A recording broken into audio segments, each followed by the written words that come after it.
As a reviewer, a lot of watches come across this table, and with so many micro brands that jump on trends or use catalog parts, you start to see a lot of pieces that are very similar. Straum opted to go a different route though, and they wanted their first watch, the Opphav, to stand out, and it does just that.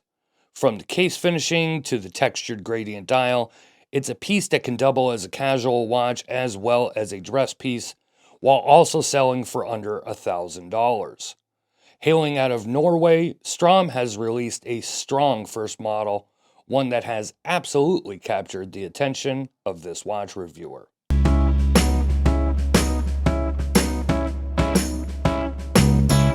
The stainless steel Opphav was available in 4 dial colors, but at this time only 2 colors are left, as each one was limited to 125 per color, 500 total. The good news is there is a newer model. It's exactly the same as this, but with a Damascus case. Those are even more limited though, with 250 pieces total. The 4 colors available are a blue dial, the black dial shown here, a white dial, and a green dial, and as you can see, this is no ordinary dial. Pricing for the stainless model is $820 and the Damascus about $1,050. Now, Straum watches worked on this design for almost 5 years, and though that is a long time to bring a watch from idea to production, I think it was well worth it. The case design does evoke some Gerald Genta, but this is not a copy-paste job like some micro brands are doing, some that I have even covered here, and I do get an overall feel of H. Moser, or a more affordable H. Moser, as I feel both have a similar style and ethos, taking a casual style watch but making it elegant with fine attention to detail. So let's start off with this dial, which is said to mimic the textures of raw Norwegian nature. Ripples on a lake, a glacier, the seabed. Now, I'm not sure about all that, but I will say it is quite a unique dial. It is a gradient dial, darker black, lightening to gray in the middle, and the dial texture looks to be chiseled out of a stone, yet it doesn't evoke a rugged watch, but almost a piece of art. The chapter ring, the indices, and that domed sapphire crystal all work together for another unique detail as well, which I hope you can see in this video. The larger indices actually come off of the concave chapter ring, and the smaller ones are attached to the dial itself. Combine that with that double domed sapphire crystal, and it just creates a very unique aesthetic and a dial that you just can't stop looking at. The case measures 41mm by 46.6mm, a great size for the style of watch, and one thing that I was glad to see was the fine satin brushing with just some accents of high polish.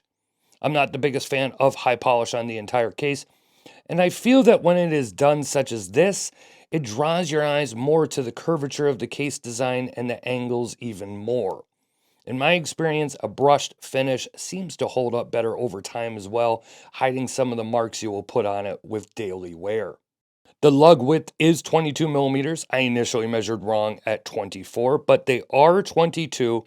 And with the semi-hooded lug design, it gives some extra added dimension to this case that I really like.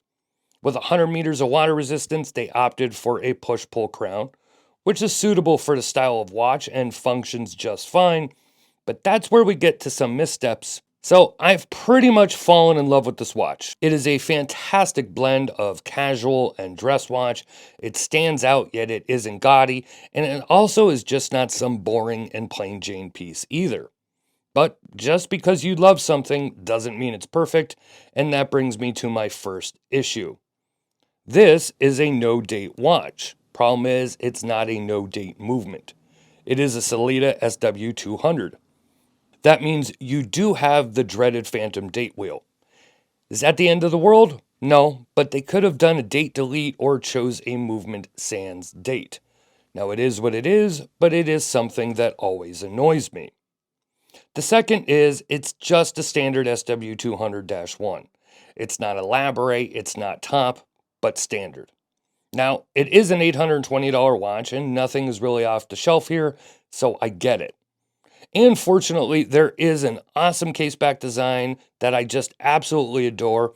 And for those that like to see the movement in a watch, you get that as well. So best of both worlds. Of course, this is all subjective, but I just feel a watch such as this, at least an elaborate movement should have been used. But I also understand the brand is just starting out as well and had to work around a movement they were able to easily source. Coming back to the positives, the Opphav comes on a full grain vegetable tan leather strap, and there are a choice of colors. I was sent the black, but you can also choose a dark brown, light brown, blue, or green, so you can match the dial if you want, or go with a different color for a nice contrast. Straps have quick release pins for easy removal, and the top portion is lightly padded, and there's a good amount of taper to the strap. And this is just not your run-of-the-mill leather strap. It both looks and feels premium. Topping it all off is a custom machine buckle, which lays nice and flat against the strap while it is on the wrist. Now, there is a custom bracelet coming, but that apparently has been delayed till 2023. You can add it to your order and they will ship it when they are ready. I'm not sure what is holding it up. I do wish I was able to showcase it here for you, but it is nice that one will be available, especially for those that always prefer a bracelet to a strap. On my 7.5 inch or 19.05 centimeter for the rest of the world, this wears like a dream. It is slim, it's comfortable, and it doesn't feel like a small watch, nor does it feel large. And like I said, that leather strap is just so smooth and comfortable against the wrist.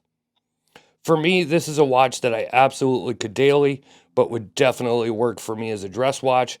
But I understand this may be a little too casual or a little too funky for some to wear with a suit, but not me.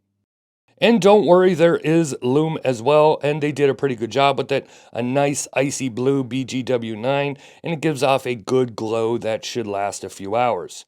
Don't expect it to be a torch or like a dive watch of a similar price, but you shouldn't have trouble seeing the time in the dark at all. This is one of those pieces that gets me excited.